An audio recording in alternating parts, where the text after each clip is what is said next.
بسم اللہ الرحمن الرحیم۔ السلام علیکم ورحمۃ اللہ وبرکاتہ۔ ہم نے اپنے ناظرین کے لیے سیرت النبی صلی اللہ علیہ وسلم کا سلسلہ شروع کر رکھا ہے، جس کی آج قسط نمبر 2 ہے، جس میں ہم بات کریں گے عربوں کی تاریخ اور عرب اقوام کے بارے میں۔ مورخین عرب قوم کو 3 گروہوں میں تقسیم کرتے ہیں۔ عرب باعدہ، یہ قدیم عرب لوگ ہیں جو اس ملک میں آباد تھے۔ ان میں قوم عاد اور سمود کا نام آپ میں سے اکثر نے سن رکھا ہوگا۔ ان کے علاوہ عمالقہ، تسم، جدیس، امیم وغیرہ بھی اہم ہیں۔ ان لوگوں نے عراق سے لے کر شام اور مصر تک سلطنتیں قائم کر لی تھی۔ بابل اور اشور کی سلطنتوں اور قدیم تمدن کے بانی یہی لوگ تھے۔ یہ قومیں کیسے صفحہ ہستی سے مٹ گئیں، اس کے متعلق تاریخ ہمیں تفصیل سے کچھ بتانے سے قاصر ہے، لیکن اب بابل، مصر، یمن اور عراق کے آثار قدیمہ سے انکشافات ہو رہے ہیں اور کتابیں لکھی جا رہی ہیں۔ جبکہ قوم عاد اور سمود کے حوالے سے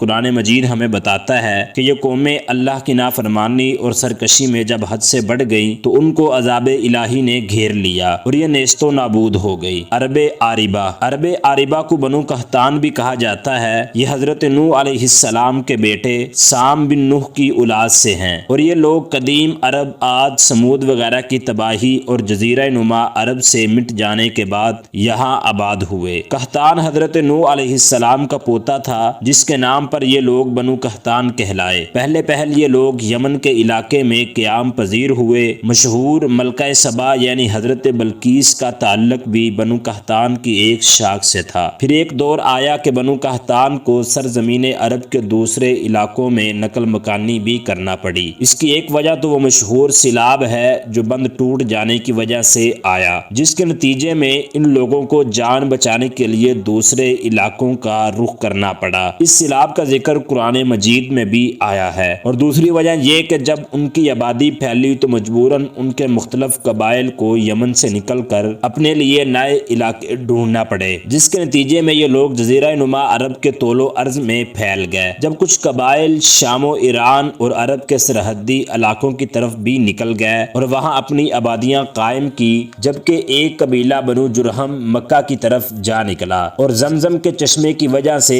حضرت ابراہیم علیہ السلام کی زوجہ حضرت ہاجرہ سلام اللہ علیہا کی اجازت سے وہاں آباد ہو گیا۔ بنو قحطان کا ہی ایک قبیلہ آزاد کا سردار سالبہ اپنے قبیلے کے ساتھ یثرب مدینہ کی طرف آیا اور یہاں جو چند خاندان بنی اسرائیل کے رہتے تھے انہیں مغلوب کر لیا، قلعے بنائے اور نخلستان لگائے۔ اسی کی ولاد سے اوس اور خزرج مدینہ کے 2 مشہور قبیلے تھے جن کا تاریخ اسلام میں بہت اونچا مقام ہے۔ عرب مستعربہ، زمین عرب پر سب سے آخر میں آباد ہونے والے بنو اسماعیل تھے، انہی کو عرب مستعربہ بھی کہا جاتا ہے۔ حضرت ابراہیم علیہ السلام نے اللہ کے حکم پر اپنی زوجہ حضرت ہاجرہ سلام اللہ علیہا اور شیر خوار بیٹے حضرت اسماعیل علیہ السلام کو مکہ کی بے آب و گیا وادی میں لا بسایا اور خود واپس چلے گئے۔ یاد رہے کہ اس وقت نہ مکہ کی آبادی تھی اور نہ ہی خانہ کعبہ کا وجود۔ خانہ کعبہ ویسے تو حضرت آدم علیہ السلام کے وقت تعمیر ہوا، مگر خانوادہ ابراہیم علیہ السلام کی ہجرت کے وقت وہ تعمیر معدوم ہو چکی تھی، اور پھر بعد میں جب حضرت اسماعیل علیہ السلام کی عمر 15 سال کی تھی تو حضرت ابراہیم علیہ السلام مکہ تشریف لائے تھے، اور ان دونوں باپ بیٹے نے مل کر اللہ کے حکم پر اور حضرت جبریل علیہ السلام کی رہنمائی اور نگرانی میں خانہ کعبہ کو انہی بنیادوں پر اثر نو تعمیر کیا جن پر کبھی حضرت آدم علیہ السلام نے بنایا تھا۔ جب شدت گرمی اور پیاس سے حضرت اسماعیل علیہ السلام کی حالت خراب ہونا شروع ہوئی تو حضرت ہاجرہ سلام اللہ علیہا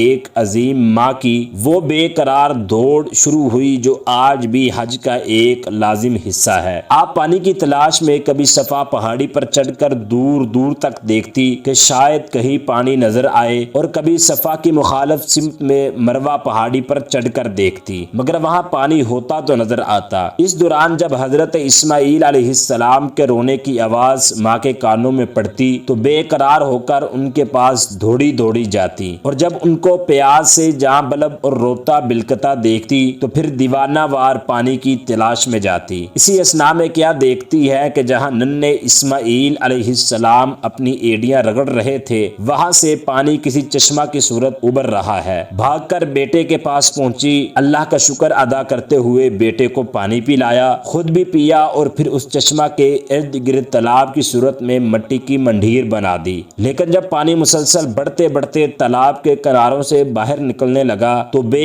اختیار آپ کے منہ سے نکلا زم زم ٹھہر جا ٹھہر جا، اور ان کے یہ فرماتے ہی پانی یکدم ٹھہر گیا۔ زمزم قدرت کا کرشمہ۔ یہاں آپ سے زمزم کے کنویں کے متعلق ایک معجزاتی بات شیئر کرنا چاہتا ہوں۔ موجودہ دور میں اس کنواں میں بڑی بڑی موٹریں لگا کر پانی نکالا جاتا ہے۔ کنویں میں پانی کا لیول کعبہ کی بنیادوں سے ہمیشہ 6 فٹ نیچے رہتا ہے۔ کنویں سے 24 گھنٹے لگاتار پانی نکالا جاتا ہے، جس کی مقدار ملینز آف ملینز گیلنز میں ہوتی ہے۔ اب دو بہت ہی عجیب باتیں ظہور پذیر ہوتی ہیں۔ ایک تو یہ کہ 24 گھنٹے میں مسلسل پانی نکالنے کی وجہ سے کنویں کا جو لیول کم ہوتا ہے وہ بہت تیزی سے محض 11 منٹوں میں اپنی اصل جگہ پر واپس آ جاتا ہے، اور اس سے بھی زیادہ حیران کن بات یہ ہے کہ اتنی تیزی سے اوپر چڑھنے والا پانی ہمیشہ ہی اپنے لیول یعنی خانہ کعبہ کی بنیادوں سے 6 فٹ نیچے پہنچ کر خود بخود رک جاتا ہے۔ یہ اوپر کیوں نہیں چڑھتا؟ اور اگر یہ پانی خود بخود نہ رک جائے تو تب غور کریں کہ اگر 24 گھنٹے نکالے جانے والا پانی صرف 11 منٹوں میں پورا ہو جاتا ہے تو اگر یہ پانی نہ رکے اور اوپر چڑھ کر باہر بہنا شروع کر دے تو تب کیا صورت پیدا ہوگی؟ یقیناً یہ حضرت حاجرہ سلام اللہ علیہا کے مبارک فرمان یعنی زمزم ٹھہر جا کی برکت ہے کہ یہ اپنی حدود سے تجاوز نہیں کرتا، اور جتنا بھی اس سے پانی نکال لیا جائے یہ بس اپنے اسی لیول تک آ کر خود بخود رک جاتا ہے جہاں کبھی اسے حضرت حاجرہ سلام اللہ علیہا نے روکا تھا۔ اب اصل موضوع کی طرف پلٹتے ہیں۔ اوپر بنو قحطان کے ایک قبیلہ جرہم کا ذکر کیا گیا۔ سرزمین عرب کیونکہ زیادہ تر صحرا اور لکدک پہاڑی علاقہ پر مشتمل ہے اور پانی بہت نیاب ہے، تو کسی